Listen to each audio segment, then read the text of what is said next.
Halo guys. Bismillahirrahmanirrahim. Assalamualaikum warahmatullahi wabarakatuh. Waalaikumsalam. Alhamdulillah. Alhamdulillah rabbil alamin. Hamdan yuafi ni'amika fi mazida.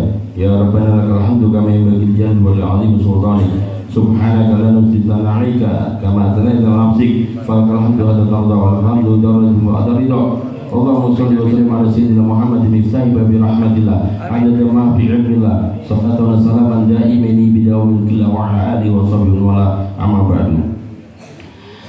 Segala puji bagi Allah Subhanahu wa taala yang pada malam hari ini telah mengumpulkan kita dalam momen yang agung, pertemuan yang agung, yaitu memperingati peringatan kelahiran baginda Nabi Muhammad sallallahu alaihi wasallam dan mengambil tabaruk daripada seorang yang memiliki kedudukan tinggi di sisi Allah, Sayyidina Imam Al-Qutb bil Anfas Walid Nibras Al-Umar bin Abdurrahman Al-Atas, juga seorang ulama besar yaitu Sayyidina Habib Alwi bin Ahmad Bahsin, seorang guru yang juga panutan daripada mutiara-mutiara baginda Nabi Muhammad SAW. Dan pertemuan kita di malam hari ini semakin menambah keberkahan untuk kita semuanya dengan kehadiran Syekh Abdul Khaliq Aswadi Mata'an Allah bidul hayati, dan juga Dr. Syekh Ali Jaber Mata'an Allah bidul hayati, dan para habaib yang tidak bisa disebut satu persatu. InsyaAllah kita semuanya akan mendapatkan pandangan dari baginda Nabi Muhammad dan naungan min awliyaillah.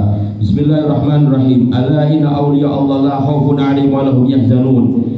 Sesungguhnya para wali-wali Allah itu tidak ada rasa takut pada mereka dan mereka tidak akan pernah bersedih hati. Siapa mereka? Alladzina amanu wa kanu yattaqun, yaitu mereka orang-orang yang beriman dan mereka senantiasa bertakwa. Berikut ini adalah biografi atau manaqib singkat dari seorang yang mulia, memiliki kedudukan tinggi di sisi Allah. Beliau adalah Sayyidina Imam Al-Qutb Al-Arif Billah Al-Kabir Qutbil Anfas Walid Nibras Umar bin Abdurrahman Al-Atas. Asal-muasal beliau mendapat gelar Al-Atas adalah yang artinya bersin, yang mana dikarenakan waktu beliau masih berada dalam kandungan ibunda tercinta beliau bersin di dalam perut dan mengucapkan Alhamdulillah. Dan semuanya daripada orang-orang yang ada di sekeliling ibunda beliau mendengar daripada suara bersin dari Al-Habib Umar bin Abdurrahman Al-Atas yang masih di dalam perutnya, maka beliau disebut Al-Atas yang mananya bersin. Dari itulah maka keturunan beliau disebut Al-Atas. Nasab beliau adalah Sayyidina Imam Al-Qutb bil Anfas Al-Habib Umar bin Abdurrahman bin Abi bin Salim bin Abdullah bin Abdurrahman bin Abdullah Segaf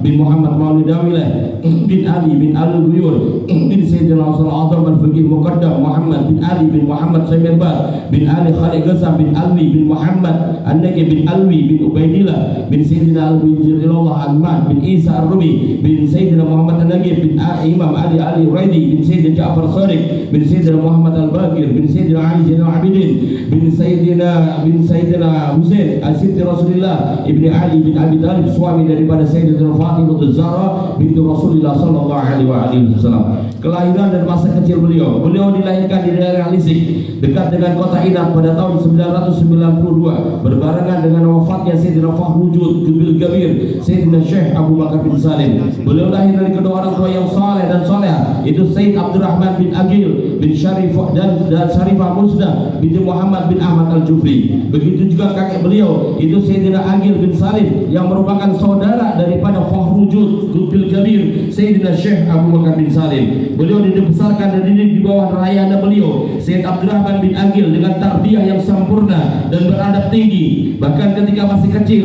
Al-Habib Umar bin Abdurrahman Al-Atas telah kehilangan penglihatannya. Beliau tidak bisa melihat. Ibunda beliau mendatangi seorang soleh dan kemudian berkata, anakku ini tidak bisa melihat, sedangkan ayahnya orang yang fakir, yang miskin, yang tidak mempunyai harta. Kemudian orang soleh tersebut berkata, engkau tidak perlu khawatir, sesungguhnya anak ini kelak akan memiliki masa depan yang gemilang dan keagungan magam yang tak terbayangkan, dan akan memiliki keturunan yang sangat banyak seperti keluarga Fulan bin Fulan. Sejak masa remaja beliau sering berjalan kaki dari Lisik ke kota Terim untuk sholat di setiap masjid di kota Terim sebanyak 2 rakaat sambil menimba air dan mengisi setiap bak mandi yang ada di masjid itu.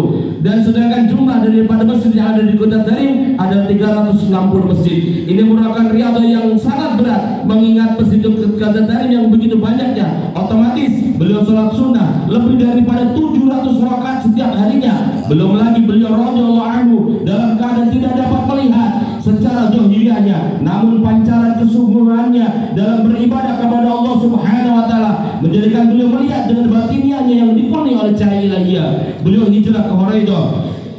Al-Habib Umar beserta seluruh anggota keluarga berpindah dari Risi ke Huraidah atas perintah dan isyarat dari guru beliau Al-Imam As-Sayyidina Imam Al-Qutub Al-Sayyidina Husain bin Syekh Abu Bakar bin Salim, karena sang guru melihat tanda-tanda keagungan dan ma'rifat pada sosok Al-Habib Umar bin Abdurrahman Al-Atas. Padahal saat itu beliau masih sangat remaja dan baru akan menginjak usia balik. Setelah 8 hari menetap di Huraidah, ayahanda beliau yaitu Sayyidina Abdurrahman bin Agil berpulang ke rahmatullah dan menjadikan beliau sebagai seorang yatim di usia kecilnya. Guru-guru beliau Al-Habib Umar berguru dan menimba ilmu dari para guru masyayikh al-arif billah ternama.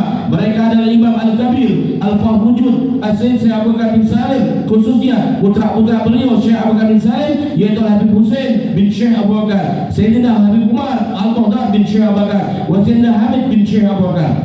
Karangan-karang beliau tidak pernah terdengar dari kitab-kitab atau karya teks yang dikarang oleh Habib Umar kecuali ratib beliau yang terkenal yaitu ratib Al-Attas yang dapat mendatangkan berkah, menarik segala kebaikan, menolak segala bencana dan keburukan. Hal ini dikarenakan beliau memiliki khubul yaitu keterkhususan dari Allah Subhanahu wa taala. Pernah ditanyakan kepada salah seorang murid beliau yaitu Sayyidina Imam Qutbil Irsyad wa Qutbil Bilad wal Ibad Qutbil Da'wah Sayyidina Abdullah bin Ali bin Muhammad Al-Haddad, pengarang Ratibul Haddad. Wahai Habib Abdullah bin Al-Haddad, apa saja karangan dan karya daripada gurumu yaitu Habib Umar bin Abdurrahman Al-Atas? Maka dengan tegas beliau mengatakan, Habib Abdullah bin Al-Haddad, sungguh engkau ingin melihat karangan guruku, akulah daripada karangan guruku Al-Habib Umar bin Abdurrahman Al-Atas.